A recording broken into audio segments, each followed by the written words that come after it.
आप कितना बजे आए और क्या क्या हुआ उसके बाद? सबसे पहले नमस्ते प्रणाम। और इसमें गुनाहगार देखिए, ना मैं हूँ और ना ही जनता है और ना ही यहाँ का प्रशासन है।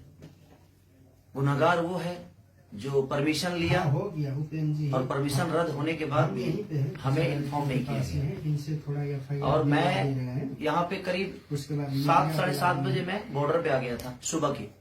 सुबह 7 बजे मेरा 11 बजे से कार्यक्रम था, तो मैं सुबह 7 बजे, और जब मेरा कार्यक्रम लिखने की बात थी तो यही गए थे कार्यक्रम लिखवाने को। एक बार दिखा दीजिए, क्या नाम पड़ेगा आपका? मेरा नाम तो चौधरी नाम है। मेरा नाम तो चौधरी हो।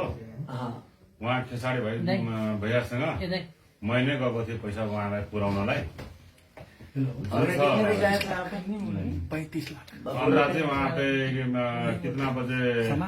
10 बजे 11 बजे वहाँ पे खेसाडी भैया को।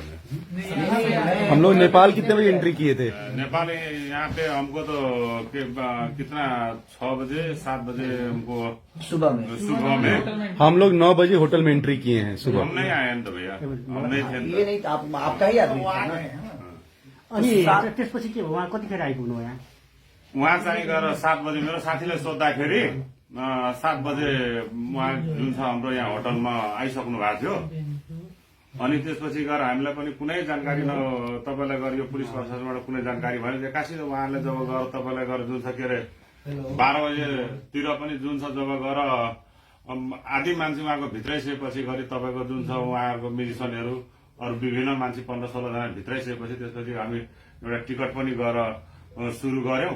अनि त्यसपछि गएर अब अलिअलि ढिलो हुन थाल्यो। अनि उहाँले बोलाउँदाखेरि त्यतिखेरसम्म अब कोरोना कारणले हो के कारणले हो उहाँ त्यसपछि गएर यहाँ पुलिसले घेरेर आएको थियो। त्यसपछि हामी जान नै पाएन। हाँ, मैं बता। और हिंदी में भी बोलिए प्लीज। हाँ, मुझे समझ में नहीं आ रहा क्या बोल रहे हैं वो। हुन्छ। तो आज जो स्टेज यहाँ पर बना हुआ था, आपका प्रोग्राम भी था, तो आपका कौन कौन सा क्या पूरा टीम, कितने आदमी का टीम था, क्या क्या इक्विपमेंट आपका आया हुआ 25 था? से 30 लोग थे हम, और हमारे इंस्ट्रूमेंट जो बजाने वाले लोग थे वो थे, और हमारी डांसर ग्रुप की लड़कियां थी। और सबसे बड़ी बात कि ये लोग जब मेरा कार्यक्रम किए तो इन लोगों ने बताया ही नहीं कि टिकट शो है। टिकट शो का मुझे पता ही नहीं था। मैं जब यहाँ आया, जब ये सारे हंगामा हो गए होने के बाद मुझे पता चला कि टिकट शो था। और उसमें जनता की क्या गलती है? नेपाल की जनता चाहे कहीं की जनता भोली भाली होती है, उसको ये पता नहीं होता है भाई। वो अपने बेटा को प्यार करने, अब मेरे बारे में क्या बोल रही है जनता, किसी के बारे में बोलेगी क्योंकि उसको हकीकत पता ही नहीं है। तो टिकट शो के नाम पे इन लोगों ने मुझे बुक ही नहीं किया था। और जब इनका परमिशन फेल हुआ, सरकार ने कोविड की वजह से परमिशन इनका रद्द किया, इनको मना किया कि आप कार्यक्रम नहीं कर सकते हैं। आपसे कितना दिन पहले एग्रीमेंट हुआ था यहाँ पर आने का? मेरा तो 5-6 दिन पहले ही ये कार्यक्रम तय हुआ है, राइट ना? 5-6 दिन पहले, 5-6 दिन पहले। और ये लोग 5-6 दिन पहले ही मुझे तय किए। मैंने वीडियो भी बनाकर 2 दिन पहले वीडियो बनाया, 16 तारीख को। 16 तारीख को। तो 2 दिन पहले मैंने इनको वीडियो दिया था, तब तक इनको पता चल चुका था। तब तक इनको पता चल चुका था कि परमिशन रद्द है, प्रशासन हमें ये कार्यक्रम नहीं करने देगी। उसके बावजूद भी इन लोगों ने, मैं यहां तक आ गया, उसके बावजूद भी ये पूरे दिन टिकट काटते रहे और मुझे पता ही नहीं है कि टिकट कट रहे और टिकट पे ये कार्यक्रम है। और लोगों को सिर्फ गुमराह करते रहे।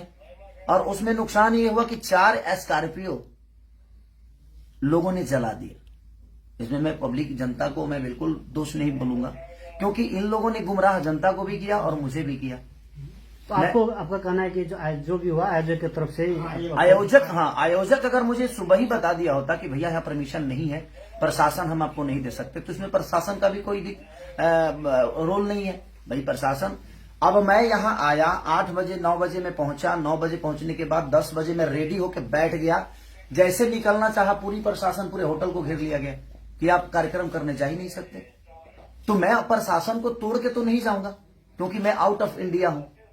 ये इंडिया तो है नहीं, ये बिहार तो है नहीं, यूपी तो है नहीं।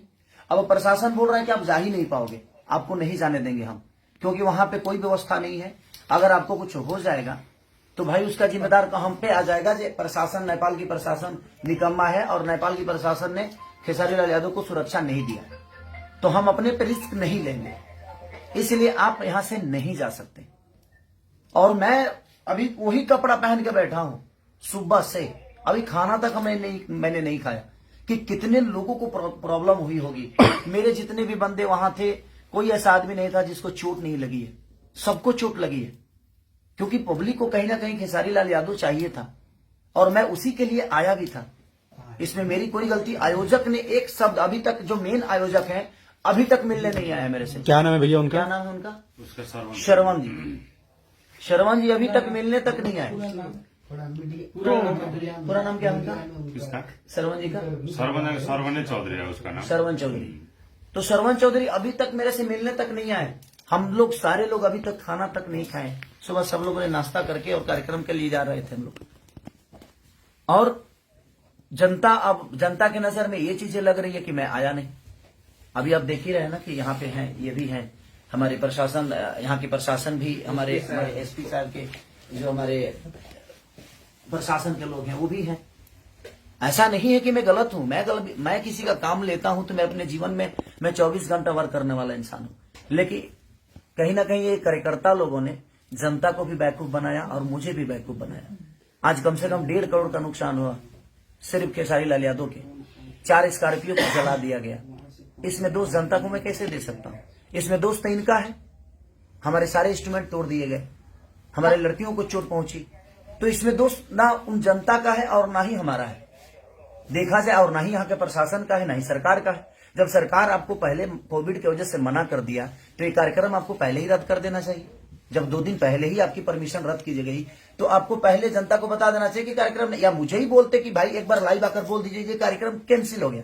जैसे आप अभी कोविड तो नेपाल और इंडिया दोनों तरफ ही एक ओमिक्रॉन का जो एक संक्रमण है एकदम तीव्र रूप में आगे बढ़ रहा है। तो जैसे आप लोग का एग्रीमेंट हुआ उस समय आपने नहीं पूछा था कि मतलब इस ढंग का? देखिए मैं बोला भी था, इन लोगों से बोला भी था कि क्या कोविड का कोई प्रॉब्लम तो नहीं है ना? तो नहीं सर, वहां परमिशन हमें मिल गया है। तो जब सरकार परमिशन इनको कार्यक्रम के लिए दे दिया तो मैं भी निश्चिंत हो गया कि हो सकता है कि वहां इतनी महामारी नहीं होगी। तो मैं क्लियर हो गया कि जब सरकार का लेटर मेरे पास, प्रशासन का लेटर ऑलरेडी आ गया कि हाँ परमिशन है, कार्यक्रम होगा। इन लोगों ने मुझे यही बोला था कि मेला का कार्यक्रम है, ये नहीं बोला था कि टिकट काट रहे हैं। ये नेपाल में आपका आगमन पहली बार है? नहीं, मैं ये तीसरी बार आया हूं। मैं विराटनगर, खास करके विराटनगर में पहली बार आया हूँ। बाकी वीरगंज में बहुत बार आया हूँ। 1-2 बार ऐसे भी आया हूँ और 1-2 बार कार्यक्रम करने के लिए। बता रहे हैं 1.5 करोड़ करीब का सामान आपका जो नुकसान, हाँ नुकसान हुआ। तो अब क्या इसके बाद क्या? इसके बाद लोगों के अंदर जो छवि मेरी बर्बाद हुई, लोगों के दिमाग में तो ये बैठ गया ना कि मैं नहीं आया। देखिए मैं अपने जीवन में अपने सभी के लिए हमेशा काम करता हूं और हर आदमी करता है, लेकिन किसी और के वजह से जनता को परेशानी हो। मैं आज तक जनता को परेशान करने वाला कोई काम नहीं किया। मैं मनोरंजन करने वाला आदमी, हमेशा उनको खुशी देने का काम करता हूं। और आज इन लोगों की वजह से लोगों के नजर में मेरी छवि खराब हो। लोगों के नजर में लगा कि खेसारी लाल यादव आया ही नहीं, जबकि सुबह 7 बजे से मैं होटल पे हूं, 8 बजे से। अब इससे आपका एक जो फैन फॉलोइंग है उसको भी नहीं, जनता को हकीकत पता चलेगा तो जनता बेवकूफ थोड़ी है। और जनता ने जो किया है वो अपने हिसाब से बिल्कुल सही है। मैं कुछ जनता को मैं गलत नहीं बोल सकता, क्योंकि गलत तो इन लोगों ने किया कि इन लोगों ने परमिशन नहीं रहने के बावजूद भी मुझे बताया तक नहीं तो मैं सुबह आया जरूर। मैं बिना कार्यक्रम किए मैं लाइव आ जाता कि प्रशासन की वजह से कार्यक्रम रद्द हो गया है, आप लोग नहीं आइएगा कार्यक्रम में, तो लोग नहीं आते। लेकिन इन लोगों ने बताया ही नहीं। सर उस पर साइन भी करना होगा ना? हाँ, तो वो सारी चीजें। तो और अभी कार्यकर्ता में एक आदमी आया और वो सुबह से मेरे साथ यहाँ पे थे, लेकिन अभी वो गायब हो गए। ये है सुमित जी नाम है उनका, वो भी गए थे रिसीव करने, वही हमें बॉर्डर से हमें अंदर किए।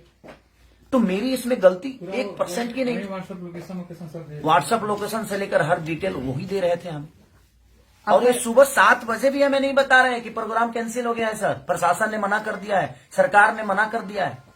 इन लोगों ने गुमराह रखा हमें गुमराह किया कि नहीं आप आइए कार्यक्रम होगा। तो आपका आगे का जो अब इसके बाद का क्या, आपका क्या करेंगे? क्या कुछ चीजों से लेते हैं आप? इसके बाद जैसे आपका क्षति हुआ, आपका एक हिसाब से क्षति तो आयोजक ही देगा ना। अब क्षति जो हुआ है गलती इनकी है, इनको तो पूरे जनता का पैसा लौटाना चाहिए। जनता की क्या गलती है भाई? वो तो अपने स्टार को देखने आ रही है। तो इनको पूरे जनता का, नेपाल के जनता के साथ इंसाफ करना चाहिए इनको, क्योंकि गलती इनकी है, इसमें गलती जनता नहीं है और ना ही खेसारीलाल यादव है और ना ही सरकार है, ना ही प्रशासन है। कि जब आपको मना कर दिया गया कि आप ये कार्यक्रम नहीं कर सकते, तो फिर आपने जबरदस्ती जनता को गुमराह क्यों किया, जनता को बेवकूफ क्यों बनाया? खेसारीलाल यादव को बताया कि नहीं? मैं तो इतना ही कहता ना कि भाई ये कार्यक्रम कैंसिल हो गया, क्योंकि यहाँ पे कोविड के वजह से प्रशासन ने मना कर दिया, सरकार इसकी अनुमति नहीं देती है। मैं लाइव आके लोगों को बोल देता, लोगों को समझा देता, तो टिकट तो नहीं कटाते ना वो। तो आपका यहाँ आने का जो एग्रीमेंट था उसमें कितने में डील हुआ था और कितना पैसा आपको मिल चुका है? देखिए वो अंदर की बातें होती है, उस डील को हम लोगों तक नहीं बता सकते कि क्या बातें हैं क्या नहीं, क्योंकि वो अंदर की बातें हैं कि हम कितना में, हम प्यार में आए हैं कि हम मोहब्बत में आए हैं कि हम 2 रुपया लेकर आए हैं कि हम खर्चा पे आए हैं, वो आपस की बातें होती है। लेकिन अंत में इस घटना के बाद आप क्या अंतिम निचोड़? नहीं, मेरा कहने का मतलब कि जो नुकसान हुआ है अब वो तो कहीं ना कहीं आयोजक कर्ता को ही भरना पड़ेगा, क्योंकि मेरी गलती तो 1% नहीं है। मैं तो रात को निकला हूं, पटना से रात को निकला मैं, और मैं आ गया, तो मेरी तो गलती है। अगर मैं नहीं आया होता तो शायद मेरी गलती थी। क्या खेसारीलाल यादव नहीं है? तो अब क्या कदम लेंगे आप? जैसे आपका कदम क्या उठाना है? तो अभी तो अब जनता को इंसाफ करना है कि आयोजक कर्ताओं के साथ इनको क्या करना है। मैं कुछ नहीं बोल सकता, मैं तो जनता का प्यारा बच्चा हूं, मैं इनके लिए ही आया था। नहीं, अपनी तरफ से क्या कर रहे हैं? मैं अपनी तरफ से क्या करूंगा? अब इनको पूरे जनता का पैसा इनको लौटाना चाहिए, मेरा जहां तक सवाल है, क्योंकि जनता जो है वो बहुत मेहनत करके अपने बेटे को देखने आई थी, तो और इन लोगों ने उनके साथ धोखा किया। ये मेरे साथ धोखा किए और मेरा 1.5 करोड़ का नुकसान आज हो गया, कम से कम 1.5 करोड़ का। 4 स्कॉर्पियो को जिंदा जला दिया गया, अब जिंदा ही बोलेंगे उसको, वो खड़ी थी, चलने वाली चीजें थी और उसको जला दिया गया। हमारे इंस्ट्रूमेंट जो बजाने वाले थे, बैंजू हो, कीबोर्ड हो, पैड हो, ढोलक, नाल, तबला, कोई चीज नहीं बचा। अच्छा भैया, 10 बजे जब आप रेडी होके वहां के लिए निकलने वाले थे और प्रशासन यहाँ पे आ गई और आपको जाने नहीं दिए, तब क्या ऑर्गेनाइजर्स आपके पास आए थे? नहीं आए मेरे पास, ये लोग गेट के बाहर खड़े थे लेकिन आए नहीं। आप क्यों नहीं आए थे भाई साहब, ये बताएंगे आप प्लीज? म त यहाँ आएकै हो होइन, जुन छ हामीलाई गर्दा हिंदी में बोलिए, पूरी पब्लिक हिंदी में। हिन्दी में उतना बात बोल्ने ना, जितना बोल सकते उतना ही बोलिए, जितना बोल सकते उतना बोलिए। खेसारी भैया को लेने जब 12-1 बजे के समय में 1 बजे कहाँ आए थे? सुमित जी एकदम यहाँ 9:30 बजे आ गए थे, यहाँ से लेके गए बोलिए। नहीं, हम 12-1 बजे आए। हाँ ठीक है, आप खेसारी भैया लेने जिससे हमारे चले गए थे। हाँ, जब यहाँ पे प्रशासन ने रोक रहा था, जाके उसको खेसारी भैया के लेकर जाएंगे, 10 मिनट भी थोड़ा प्रोग्राम दिखाना है बोल के यहाँ पे आए। और भी एसपी से बात हुआ, हमसे बड़ा दोनों क्या बोलता है, मेयर साहब ने बात किया क्या, फिर भी हम लोग का दे देगा कि जाने के लिए भी। जब करते करते कोई बस नहीं चला, तब तोड़फोड़ शुरू होने लग गया।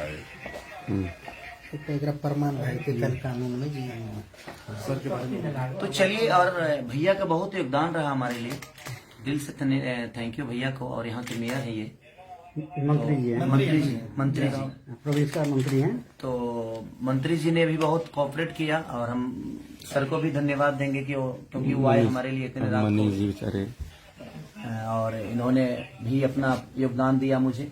लेकिन हमें योगदान इनके तरफ से नहीं मिला, और मैं पूरी जनता से मैं क्षमा प्रार्थी मांगता हूं कि मेरी गलती नहीं है, आप लोग मुझे दोषी ना समझें, क्योंकि मैं आपके प्यार और आपके मोहब्बत के लिए, आपके मनोरंजन के लिए दिनों रात मेहनत करता हूं और हमेशा करता रहूंगा।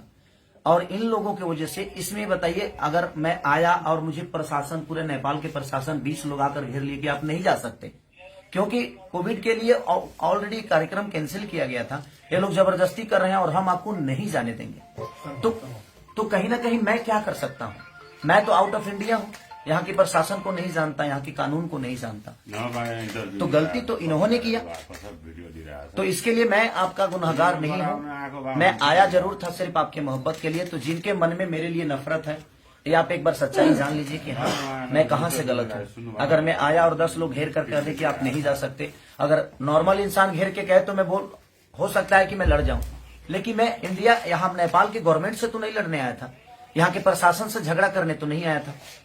तो इसलिए ये चीजें हुई हैं, तो उसके लिए मैं क्षमा प्रार्थी हूँ कि मुझे अफसोस इस बात का है कि मैं आकर भी और आपके सामने कुछ कह नहीं पाया, कुछ गा नहीं पाया, क्या मुझे दुख नहीं है इस बात का? मुझे भी इस बात का दुख है। जितना आप दुखी हैं उससे कई गुना ज्यादा दुखी मैं हूं, क्योंकि मैं आके भी और आपका मनोरंजन नहीं करा पाया ड्यू टू सिर्फ रीजन हमारे कार्यकर्ता लोग, जिन्होंने मुझे 2 दिन पहले भी नहीं बताया, यहाँ आने के बाद भी नहीं बताया।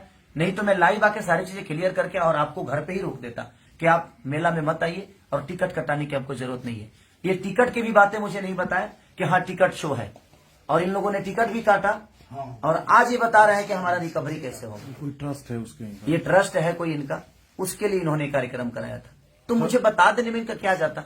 अगर बता दिए होते तो शायद मैं उसी हिसाब से आप यहाँ पे आता, या मैं मना भी कर सकता था कि नहीं हम ऐसा काम नहीं करेंगे। अब पूरे लेटर के साथ इन्होंने परमिशन का लेटर दिया, उसके बावजूद भी जब कैंसिल हुआ तो इन्होंने मुझे इन्फॉर्म नहीं किया। तो सो सॉरी, आप लोग मुझे क्षमा करिएगा। मैं खुद ही तकलीफ में हूँ क्योंकि मैं आके भी नुकसान तो आना जाना लगा रहता है, लेकिन तकलीफ इस बात की है कि मैं यहाँ आके भी अपना समय दे के भी आपके बीच में आकर आपका मनोरंजन नहीं करा पाया। तो इसलिए सो सॉरी उसके लिए। बाकी जो मेरा नुकसान आज 1 से 1.5 करोड़ जो नुकसान हुए हैं उसके लिए मैं क्या बोलूंगा। अब कार्यकर्ता है ये जो आयोजन करता है, आयोजक है, कि देखिए कैसे भरेंगे क्या भरेंगे। और मैंने FIR भी कर दी है यहाँ पे। इसके लिए प्रशासन का मदद आप ले रहे हैं? हाँ, प्रशासन का मदद लोगों की चोट लगी। और जिन लोगों को उस कार्यक्रम में चोट, जिस जनता को चोट लगी है उस कार्यक्रम के दौरान, मैं ईश्वर से प्रार्थना करता हूं कि आप लोग स्वस्थ रहें और सुरक्षित रहें, जल्दी आप ठीक हो जाएं, क्योंकि बहुत लोगों को चोट लगी है। मेरे टीम में किसी को ऐसा नहीं है कि मेरे टीम में किसी को चोट नहीं है, सबको चोट लगी है। लेकिन उसके बावजूद मेरे टीम के बाद भी मेरी जो जनता, जो भगवान स्वरूपी जनता है, जिसको भी चोट लगी है, उसके लिए मैं दिल से दुआ मांगता हूं कि आप जल्दी से स्वस्थ हो जाएं। Thank you so much.